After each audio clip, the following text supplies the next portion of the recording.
As previsões para o meio ambiente não são boas. Cientistas garantem que o aquecimento global tornará o clima na Terra insuportável, que faltarão água e alimentos para abastecer a população mundial. Há quase 10 anos, as universidades começaram a preparar o profissional que se tornou responsável por ajudar empresas, governos e comunidades a planejar o uso consciente dos recursos naturais. Ele é o engenheiro ambiental. Nesta reportagem, vamos falar sobre a atuação desse profissional em um dos problemas ambientais mais sérios das grandes cidades: o controle de resíduos.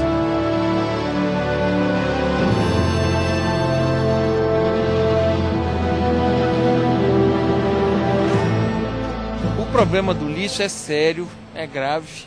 O lixo pode gerar uma série de problemas nos corpos d'água, com a contaminação dos recursos hídricos superficiais.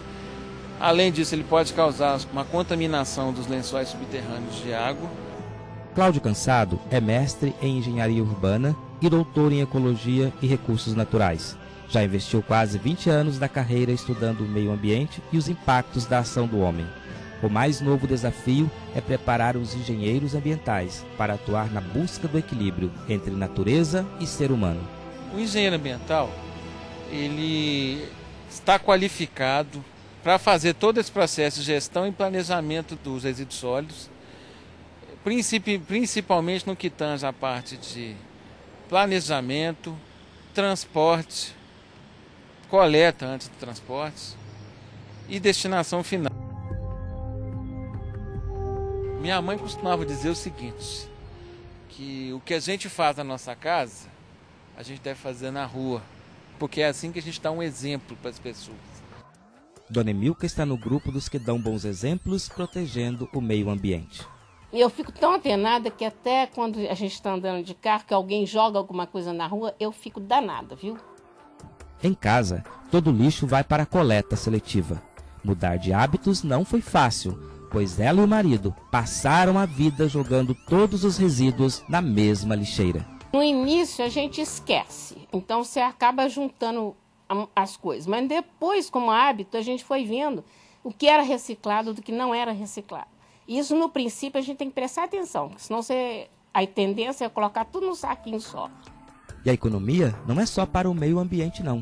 As finanças familiares também ganharam fôlego a partir do reaproveitamento. O tempo que eu vou jogar um coador fora porque eu usei uma vez, eu posso usá-lo 3 vezes. É mais econômico para mim, é um produto a menos a ser tirado fora. 3.800 toneladas de resíduos são geradas todos os dias nas empresas e residências de Belo Horizonte. Esse lixo vai para um aterro sanitário, pois os lixões estão sendo desativados em todo o estado.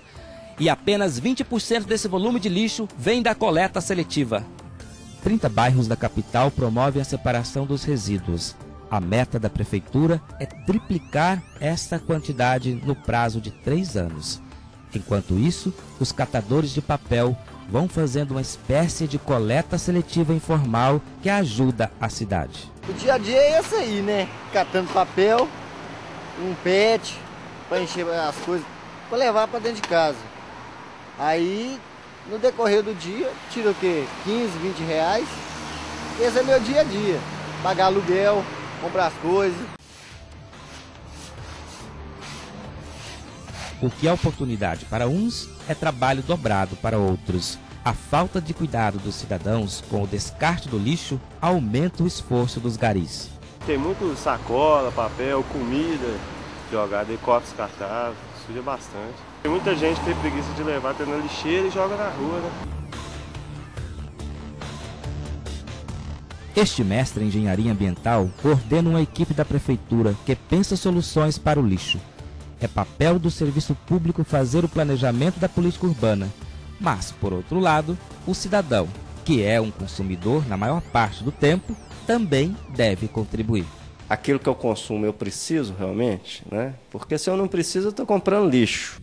Os Estados Unidos são os campeões de geração de resíduos no mundo. O Brasil aparece em segundo lugar com 1 quilo, ultrapassando a Europa, que registra 800 gramas por habitante.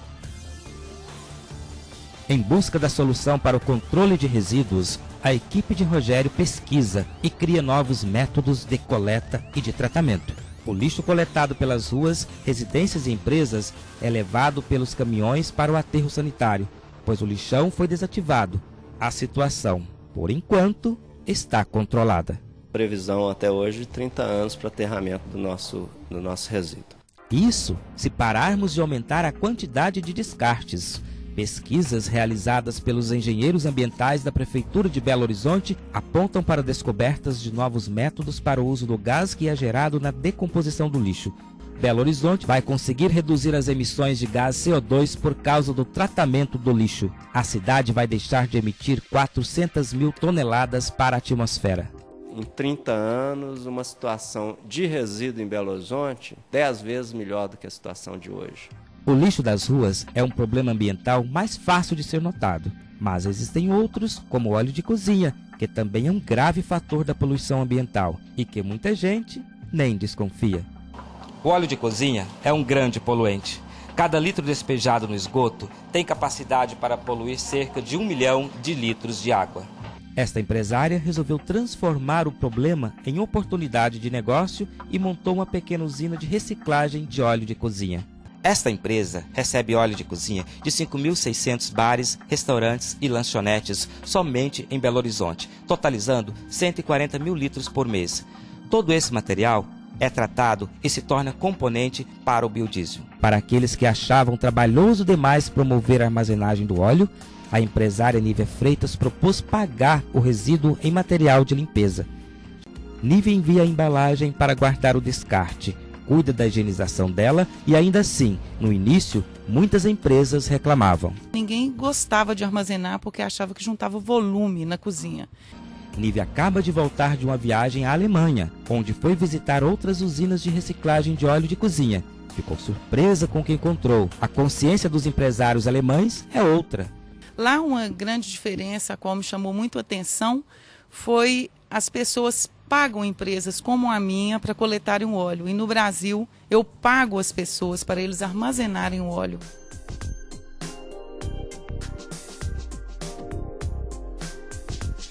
Os resíduos de papel também já estão sendo descartados corretamente por muitas empresas. Ao invés de irem para o lixo comum, são doados ou vendidos para indústrias como esta, que fazem a reciclagem completa. Esta empresa começou a reciclar papel há 25 anos, numa época em que não se falava em responsabilidade ambiental. Na década de 1980, era comum as indústrias de papelão também usarem fibras virgens. Agora, a matéria-prima é 100% papel descartado. De lá para cá, muita coisa mudou no comportamento dos consumidores e na tecnologia disponível para esse serviço. Junto com o papel, que é descartado pelas empresas, também vêm algumas impurezas. Das 5.700 toneladas que chegam aqui todo mês, pelo menos 500 são de impurezas, como metais, plásticos e vidros. Poder reutilizar o papel descartado já é um grande avanço, considerando que há alguns anos tudo isso iria para o lixo comum. Mas o gerente desta indústria diz que a produção poderia ser muito maior se não fossem os contratempos gerados pela falta de consciência de quem descarta os papéis. A etapa mais difícil é a remoção das impurezas contidas nas aparas. É a parte mais cara e complicada do processo. Se o descarte fosse mais qualificado, sobraria energia para reciclar mais e as impurezas que depois da separação não servem para mais nada, também poderiam ser reaproveitadas. A contratação de uma consultoria ambiental ajudou a empresa a trabalhar de forma mais eficiente. Os processos foram todos analisados e alterados para gastar menos água. Por força da lei, nenhum litro de água usado no processo de reciclagem do papel pode ser devolvido à natureza. A água passou a ser usada em um ciclo fechado, obrigando a empresa a reciclar. A consultoria ambiental nos auxilia muito em projetos para a reutilização dessas fontes de recursos naturais, exemplo, água. Tá? Todos os trabalhos são analisados os impactos causados pelo consumo de água e também, por a gente não poder ter descarte de água ao meio ambiente, a consultoria ambiental é essencial para processos renováveis quanto ao reuso de água internamente. Esta indústria é a única em Minas que realiza o processo de reciclagem completa da água usada na produção. Uma questão de sobrevivência para o negócio. Já para os cidadãos, é a garantia do uso racional de um dos recursos naturais mais valiosos da natureza. É neste cenário de problemas, mudanças rápidas, novas leis e tecnologias que trabalha o engenheiro ambiental. A atuação desse profissional é a certeza de que empresas e governos vão dar conta de construir o futuro.